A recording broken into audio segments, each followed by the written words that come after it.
कथमपि सहस्रेण शिरसा हरः संक्षुभ्यैनं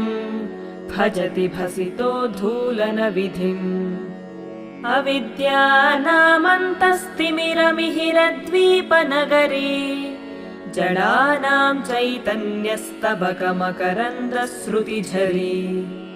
दरिद्राणां चिन्तामणिगुणनिका जन्मजलधौ निमग्नानां दंष्ट्रा मुररिपुवराहस्य भवति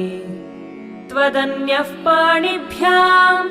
अभयवरदो दैवतगणः त्वमेका नैवासि प्रकटितवराभीत्यभिनया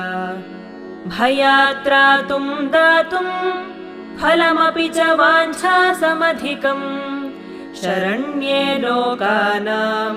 तव हि चरणावेव